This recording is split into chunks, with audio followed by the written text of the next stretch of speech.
Welcome. This is Deep Dive featuring Hudson Institute. I'm Jonathan Hassan, and in today's edition, we'll focus on the latest developments here in Israel, the region, and of course, the various strategic developments beyond that. And to do just that, let's now turn to Washington, D.C., where I'm joined by my colleague, Mr. Jonathan Schechter, a former chief foreign policy advisor at the Prime Minister's office and currently a senior fellow at Hudson Institute. It's good to see you, Jonathan. I'd like to ask you initially on, of course, the extraction by IDF forces of 6 bodies of Israeli hostages, one also dual American-Israeli, another dual Russian-Israeli, who were murdered a mere several hours before IDF troops arrived at a subterranean Hamas hideout in the Gaza Strip. And unfortunately, this brought about a significant backlash of emotions. A lot of frustration here in Israel, of course, about the various ifs and whens and hows that may be brought into the equation. But what can you tell us about the current state of play? Thank you for having me, Jonathan. I think part of the problem with the discussion right now is we don't really know what is or isn't the main issue. That is, I feel like one of the things that I took away from my experience was I call it minding the gap, and it's the gap between what's happening behind closed doors and what's happening in public. So you've had this back and forth about the negotiations. You've had this back and forth about the Philadelphia corridor and other issues. Those might be the main issues, or they might not be the main issues. I don't know. I'm concerned about some of the messaging that's happening in the public space, I think both within Israel and between Israel and the United States. I think as we've looked at the negotiations going on over the last half a year or more, what we've seen is often you'll have negotiations taking place. You'll have a message coming out of Washington that says, we really need to have a deal. We're really close. We really need to push. It's very important. And I think, and after that, each time it seems that Hamas has been willing to walk away, understanding that there's a lot of pressure from Washington, and there's sort of the sense that Washington really sees this as urgent. And what I haven't seen is a lot of pushback messaging toward Hamas. A message, for example, a message that said, okay, we'd like there to be a deal. We think it's important that there's a deal. If there's not a deal, we will support Israel. We will give Israel everything it needs for as long as it takes. I think that would have a far different impact on Hamas's decision-making than the kind of messaging we've seen so far. What's going to happen now, I think, is anybody's guess. Indeed. Well, let's turn now to Madrid, Spain, where we're joined by Dr. Rafael Bari, formerly a Spanish national security advisor and currently the CEO of Worldwide Strategy. It's good to see you, Rafael. It's always a pleasure indeed. I'd like to zoom out from the current state of play in Israel to remember for just one moment that Hamas's play is very much within an architecture established by the Islamic Republic of Iran on a regional scale. And therefore, when we're looking at the broad scheme of things, what do you identify right now as points of contention and points that need to be focused on? Well, I think we are still have the scenario that Iran may retaliate at some point against Israel or even against American forces in the region. I don't think we can rule out that Iran is decided to do something. Deterrence has worked for the time being, but in the region, deterrence tend to erode over time. So at some point, Israel may have to face a direct attack again from Iran, and that's a scenario that cannot be forgotten. No? I think we need to avoid the self-complacency on that point, and as distracted as we are with the discussions about the Philadelphia corridor and other issues surrounding Gaza and Hezbollah in the north, still the head of the octopus is in Tehran, and that's something we have to keep in mind every single day. Thank you, Rafael. Let's now turn to elsewhere here in Israel, where we're joined by Brigadier General in Reserve Nonsofin, formerly the Intelligence Directorate-Chief at Mossad. It's good to see you, General. I'd like to ask you particularly about the correlation. We see Iran as the head of the octopus, so to speak, as Dr. Bardahi just mentioned. We hear the messaging that is happening currently between Israel and Washington and Jerusalem, of course, and other aspects within the region.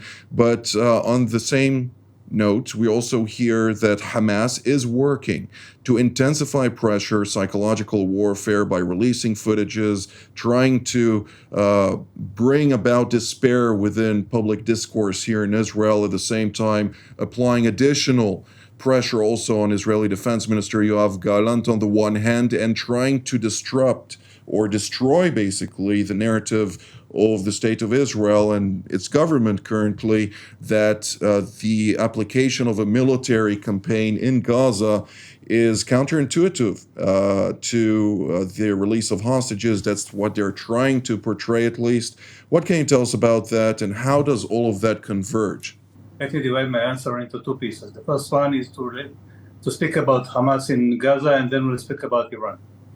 Hamas in Gaza actually is fighting for its life. It doesn't give up. It doesn't intend to give up. He's still hoping that they will succeed in what we call burning the whole Middle East and joining by Hezbollah and joining by Iran and so others. But it doesn't work for them, and so they are left all alone, and they are fighting, and they're under the pressure of the negotiators, meaning the Qataris and of course Egyptians and the US, to broker a deal that will bring on one hand the ceasefire, on the second hand to release the people imprisoned in Gaza. And therefore Hamas is being under some between the hammer and the heart, to bring out and to try to understand how to manipulate. And they try to manipulate the Israeli society in order to apply pressure on the Israeli government to get onto this deal. And the fact that these people that were killed, unfortunately, this week and brought back into Israel, actually is something that in the end applies pressure on the Israeli society. And we saw it happening just yesterday with the great demonstration that have been there. That's what's about Hamas. Now, about the Iranian issue, the Iranians are, of course, brokering all these issues and trying to light the fire all around the Middle East using Hezbollah, that is still keeps on shooting and launching rockets and missiles and whatever into the northern part of Israel, even beyond the line of 5 kilometers, meaning into the populated area that hasn't been evacuated. The Houthis are, of course, on their way. And so the Iranians keep on brokering and apply, and they hint that they are going to respond someday. It will take time. They are not in a rush. It means that you Israelis will be waiting impatiently to see how we react, but we have our own time, our own tempo, and we'll choose the day, we'll choose the method, and it will come one day. Thank you, General Sofrin. I'd like now to turn to elsewhere in central Israel, where we're joined by Brigadier General in Reserve Rosen, formerly an Israeli Air Force commander, fighter pilot, as well as the IDF Chief of Cyber Staff.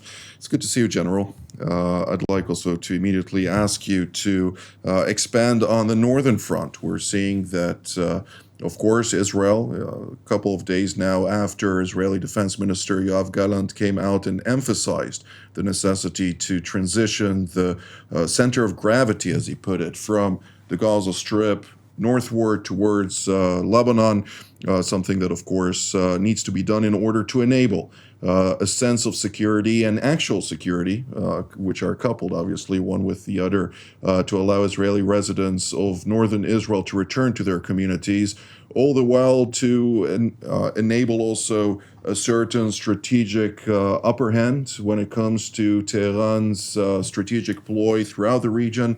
Is this something that we can see evolve gradually, or are we to expect a certain surprise that won't only surprise us, but also our adversaries across the border?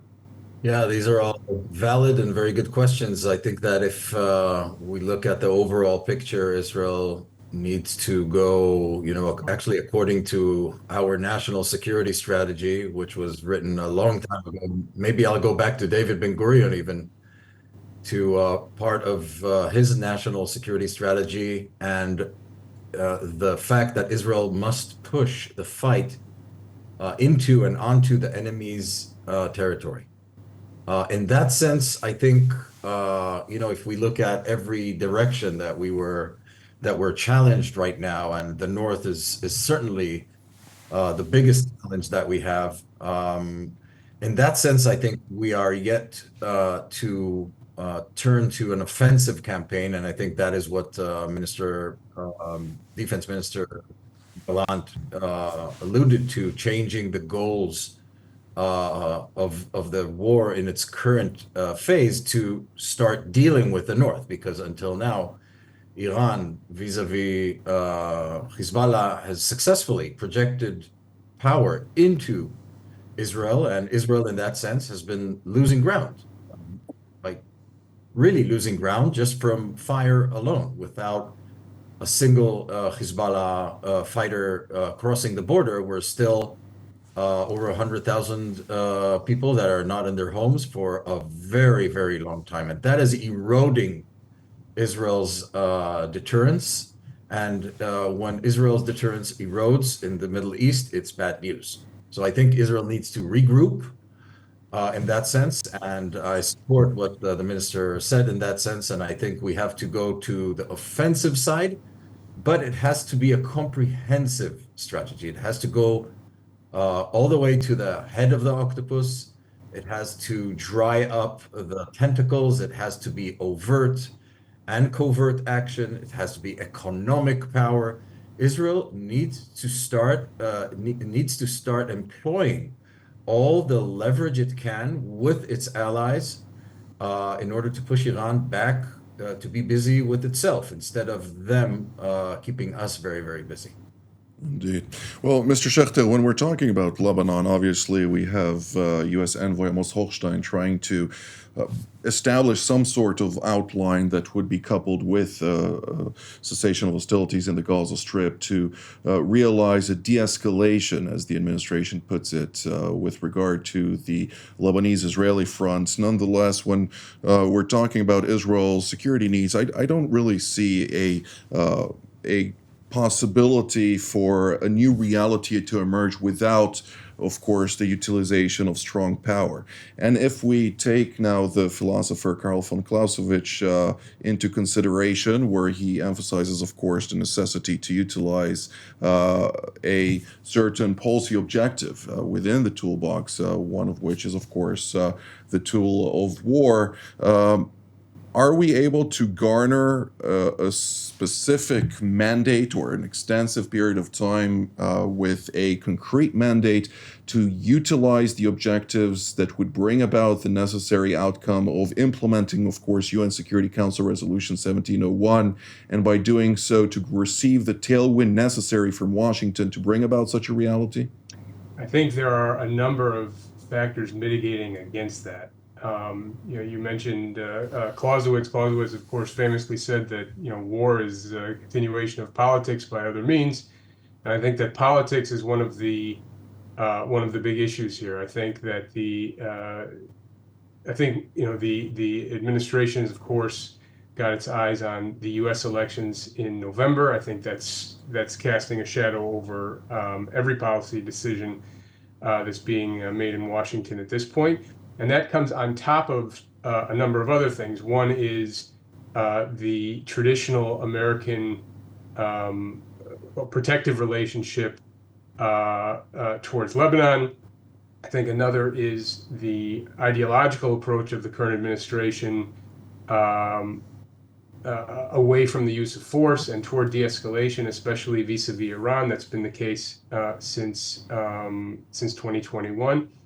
And I think there's another piece here as well, which is I think that just as Iran sees the threat from Lebanon as providing a deterrent against action against the nuclear program in Iran, I'm not sure that the United States doesn't also see that as being the case, and it's just another reason why I think the U.S. would try to avoid an large-scale Israeli use of force in Lebanon. Indeed. Dr. Barahi, I'd love to hear your point on this, of course, but also beyond that, Hadrian in ancient times came up with, or at least it's attributed to Hadrian, where to prevent war or to avoid war, you need to prepare for it. Ultimately, it seems like preparations are ongoing on the Israeli front. There are collaborations, of course, not only with the United States, but additional Western allies in support of this endeavor. Nonetheless, it seems like the enemy is not necessarily convinced that Israel is prepared for such a war, and therefore the Iranians are, as you mentioned earlier, waiting for the moment where they won't be deterred from executing potentially yet another direct attack against the Jewish state. What can you tell us about that? And are we in a certain limbo of sorts, trying to figure out, okay, what time capsule is going to bring about what reality? Well, I think as Jonathan Schechter said, one of the problems we're having now is the American administration ambiguity vis-a-vis Iran, no? And vis-a-vis the support that is needed for Israel. I think from here to November elections, we are going to see a window of opportunity for Iran because they are convinced that the Americans are not going to do anything that may help any winning strategy by Israel. No? But having said that, Israel has always the concept that it has to defend by itself. And I'm sure that people are planning and thinking in all possibilities to confront all the enemies that Israel has surrounding the country. In that sense, I'm more optimistic now. I think what we saw a few days ago, though it seems now like an eternity, on Lebanon, moved from the mere defensive posture to a more, let's say, innovative and preemptive vision and framework and mindset. And that may have to be also taken into consideration by the leaders in Tehran. Indeed.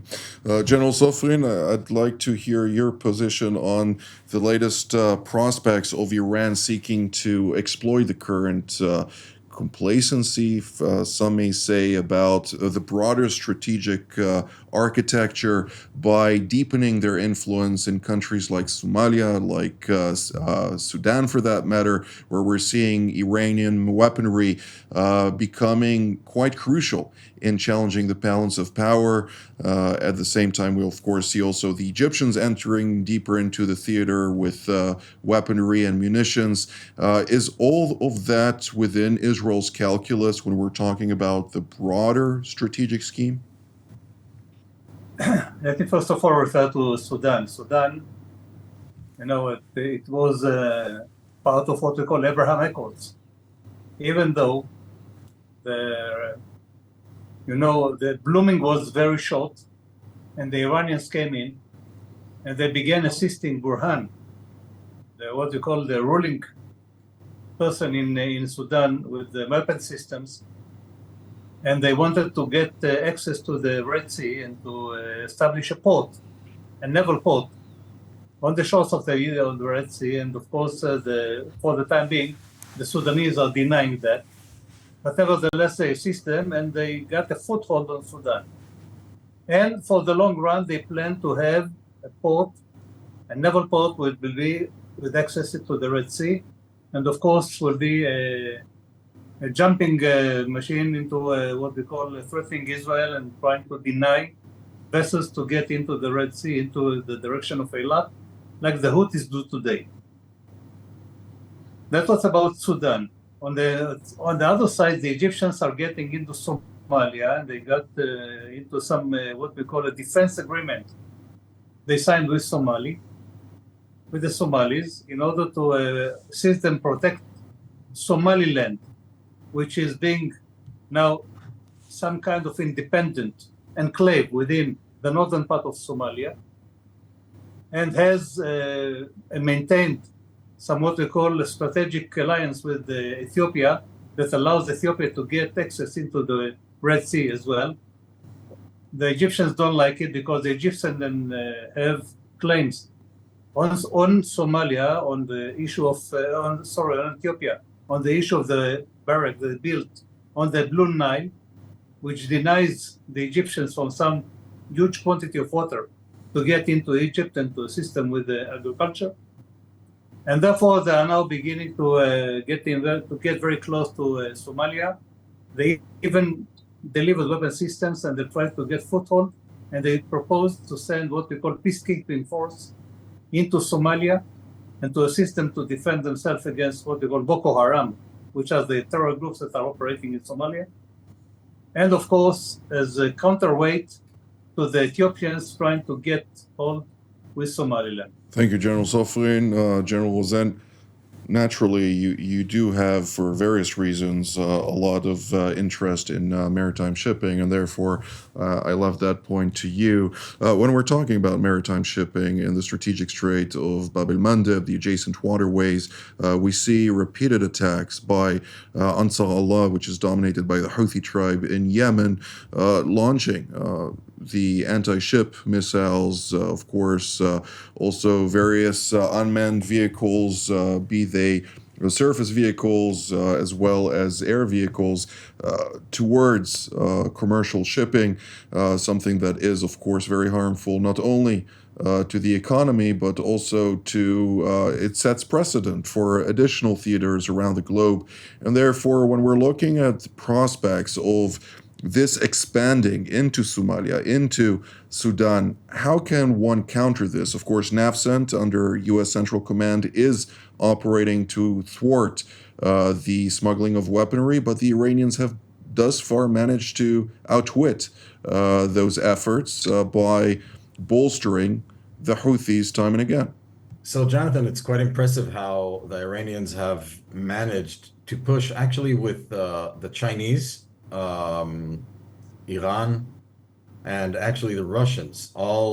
They're all taking both sides of the Straits of Bab el-Mandeb, Straits of Tears, and we are in tears right now in that connection from both sides. The Horn of Africa is super important for stability of the Straits of Bab el-Mandeb, and the other side, the Yemeni side as well. So the only way to work in this arena, in this area, is by showing presence. And actually, the United States has sent a lot of maritime forces to the area, but for how long can it stay there? So it will require an alliance, an ongoing alliance and presence there, in order to counter this presence, both on the projection of power in the waters and from both sides of these straits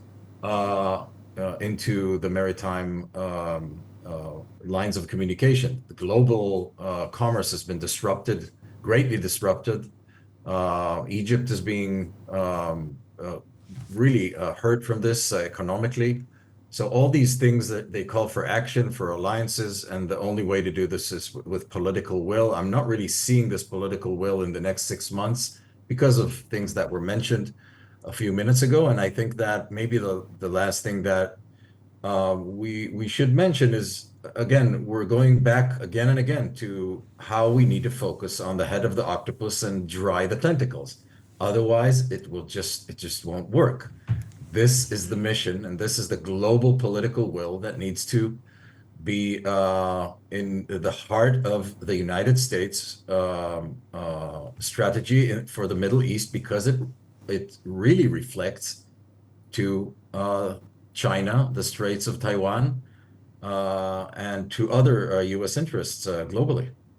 Absolutely. Of course, we need to remember that the Islamic Republic of Iran thrives through instability, and instigating that instability allows it to flourish by the utilization of various proxies and surrogates throughout the region and beyond. But we're drawing near to the end of the program, and I'd like to have a very brief projection from each of you.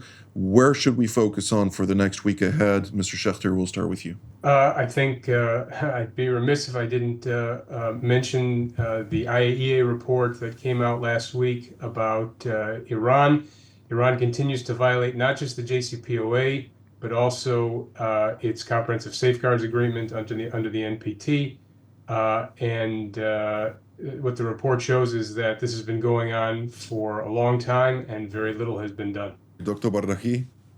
Well, let me go back to the basics, since there will be some talks about a new ceasefire, a deal with about the hostages and everything.